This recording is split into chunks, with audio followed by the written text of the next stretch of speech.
Hey there, cats and kitties. I'm the Blues Man, Johnny Blues. With this video, we'll be discussing my thoughts on episode 10 of the anime series, Scorching Ping Pong Girls. And it all came down to this, man. Talk about intense and highly intriguing, I gotta say. Not being someone who is well adept at playing table tennis or understanding the intricacies thereupon, I thought this was absolutely fascinating. The way the tide turns. I mean, this was like a chess game where each opponent was coming to the table and they really, as far as a win goes, they stretched it out to the final sort of bout between them. But I thought it was really interesting how the tide turned.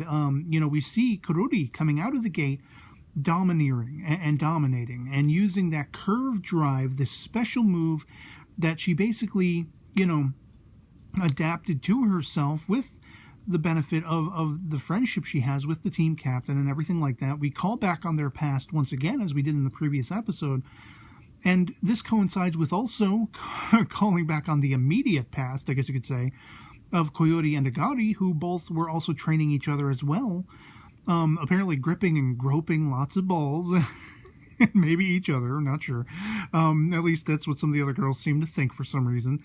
And all about trying to find the sweet spot on their paddles, which I found very interesting. And this is what comes very much heavily into play for Koyori in turning the tide in her favor in this matchup. Because, of course, Kurori with her curve drive, every time Koyori answers her curve drive serves, this ball goes flying off the table, and these are accruing points for Kurori, not Koyori. And that was like, whoa, what the what the hell is going on? And so, of course, calling back on Koyori and Agari's trying to find the sweet spot and exploit it. This is something she is trying to do from the get-go. She has a plan in action. She's not just playing as a novice. For all of Agari's schooling her, no, it's not like, Koyori went into this without any sort of thought process going into it. She knew she had to do something, come up with something. And very much as I had discussed with you guys in the comments on the last episode discussion video, this was kind of like, Koyori coming out with a special move of her own. Because she manages to close the gap in the timing of that, curve drive serve that Kurori keeps popping at her so that she can slam the ball back at Kurori, and Kurori doesn't have time to turn her back, become that tornado and whisk that ball off center and everything like that. Basically, Koyori closes that distance, closes that timing, and completely exploits the curve drive to her benefit. And my mind was boggled. I'm like watching this and I'm like, damn, this is like the most complex, when you get into like billiards and everything like that, and they have people who do calculus, who are, doing the calculations in their mind, kind of like what we saw Hokuto doing in a previous episode as well, and one of the other girls on the opposing team, where they could see it, and they could see the dimensions and, the spacing and how exactly to hit it, and calculate all of that. I mean, basically, that's kind of what Koyori is doing without all of the actual meticulous mental work that needs to be done. She's completely going by emotion and by heart and by just the sensation of absolute, ecstasy in playing against someone who's really, truly challenging her. And so the tide turns in her favor no matter what Kurori can do. And Kurori, she's starting to break down because of this. She has, I thought it was highly intriguing and heartening to find that Kurori, for her part, has a completely specious belief that the only reason she has friends and teammates and is friends with the team captain is because of her success.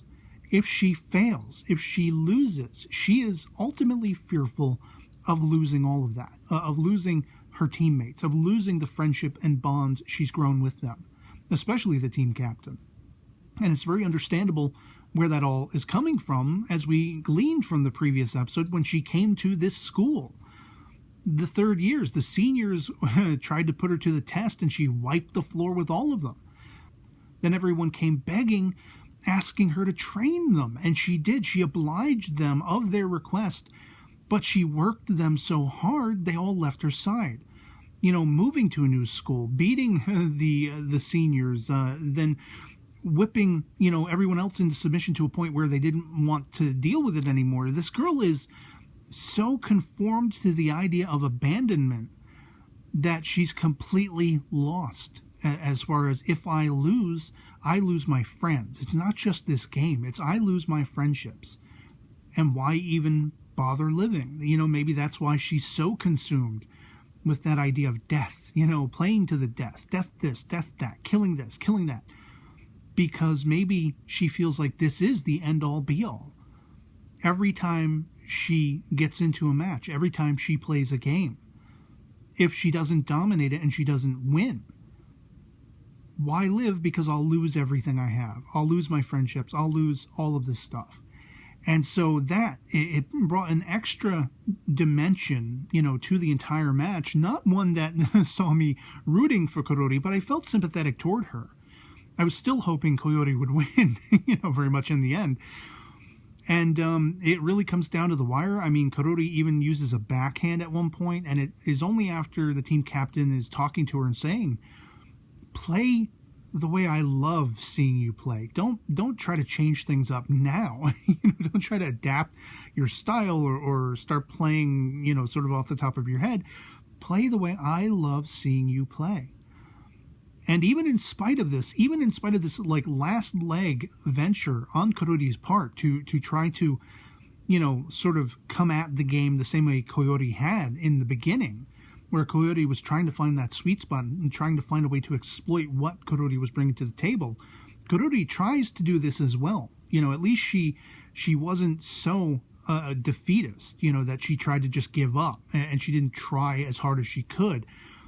But Koyori succeeded not only in winning, as we see, but also bringing about that doki doki sensation in Korori, that heartening sensation, that adventurous excitement that Koyori feels in the challenge. And by the end, Korori, for her part, she felt it. Even though she was utmost, in denial from the beginning, from the get-go, no, I'll never feel it. You'll never reach me. Koyori did it. She managed to bring that about in Korori. Probably even a grander sort of success than actually just winning the game was that.